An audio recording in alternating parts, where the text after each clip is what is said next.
The Unseen Portal Intergalactic Council Transcript. By Raginmund. Teasing, mocking, shoving, and worse had become the norm. People laughed and added more on top. It makes you strong. The world isn't a pony farm. Learn to defend yourself, they said. But did they even know what they meant by that last sentence? No, they didn't. They didn't even realize what they were using, or what kind of poison they were actually spreading. They had spread warnings themselves, but with one critical flaw. They pushed victims to follow in their footsteps, only to crush any newly built defenses again and again. But these were no longer the old times, where such domination came so easily. They lied to themselves, pretending that old religious tales does not hold some universal truth stories of beings that struck back hard, meant to defend the peaceful few of the galaxies. Or they believed, demons, devils, and other archons won't be summoned by the peaceful, especially not those who can pierce through mental prisons of submission. So confident were they, thinking they knew everything and had outgrown myths and legends. On a distant planet, a council convened, with delegates from many worlds and civilizations. "It's their mindset," said one delegate from a planet where the climate forced the weak to live underground and work in tunnels.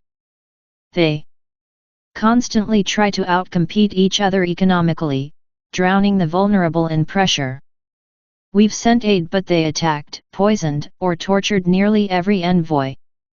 Often, they tortured just to extract weapons tech to destroy each other more effectively. They preach strength, that's just how it is. But we no longer see any justification for such cruelty. We've invested so much in supporting the helpers, that some among us now say, let them fall. They ask for it themselves." A delegate from an ancient civilization added, "We no longer have time to just sit and hope that humanity, as they call their kind, will self-destruct soon enough. Their poison is already spreading through the universe. We're even considering the complete deletion of the human blueprint. Some say that might prevent future conquerors," added another. "But they didn't even grasp simple teachings like the snake-egg principle." "What's that?" someone asked. "Every malicious intent or plan must be shaped like laying an egg.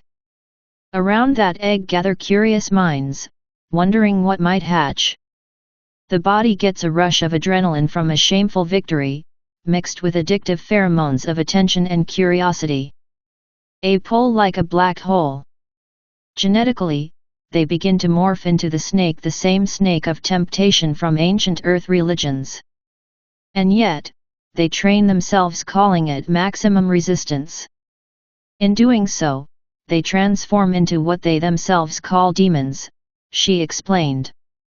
"Then we must atomize the entire planet before they fully shift. They're even training animals to fight rats, roaming rats, needing only a nudge before they destroy everything in their path.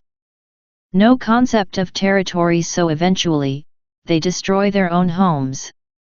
Viruses don't respect borders either. Their intelligence is questionable. They try to implant AI chips linked to an internet full of trash. Instead of inspiring courage, it breeds depression. The system becomes archontic itself. The only hope," one speaker paused dramatically, "the only hope lies in sensitizing a small percentage, a minority who might become wounded supervisors. But they're not recognized yet. In fact, some are hunted just because they disrupt familiar habits for the sake of greater well-being. So there are individuals worth saving before we initiate atomization?"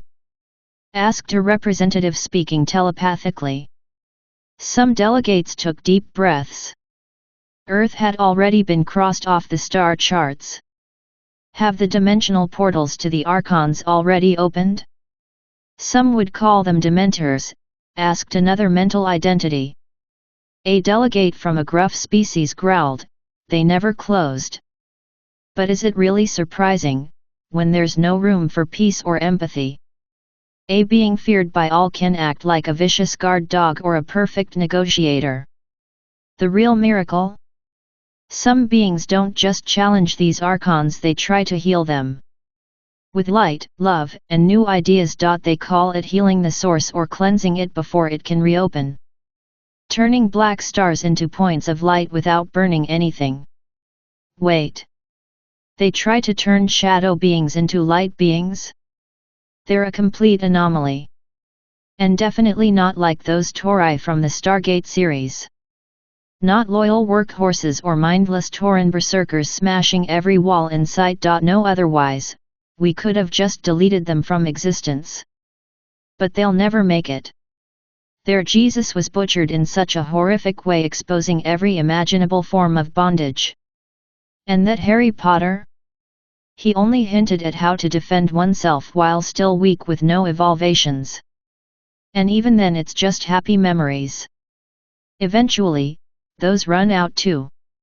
A senior delegate stood up.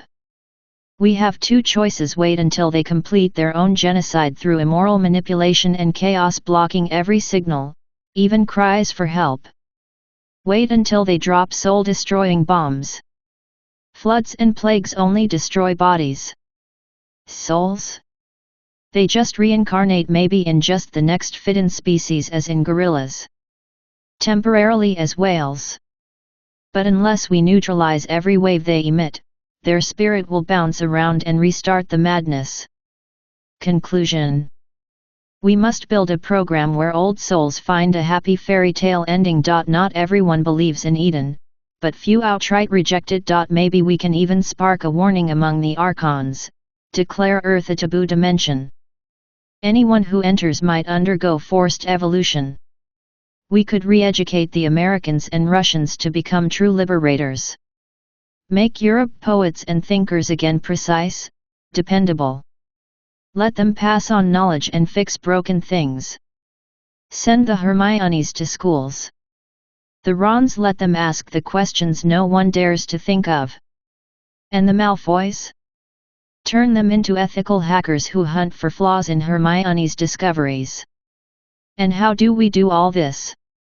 Someone asked. I'm not going anywhere near that cursed, venom-spitting planet. Through poets and thinkers, answered the standing delegate. We must clearly state, why, what might happen, what kind of help we offer and why. This anomaly species isn't stupid. Still, we hope they understand and accept before we become part of their Armageddon. And they should know, souls that survive as whales don't carry a single cent into the next round. According to the Hebrew calendar, the 6,000 years are almost up.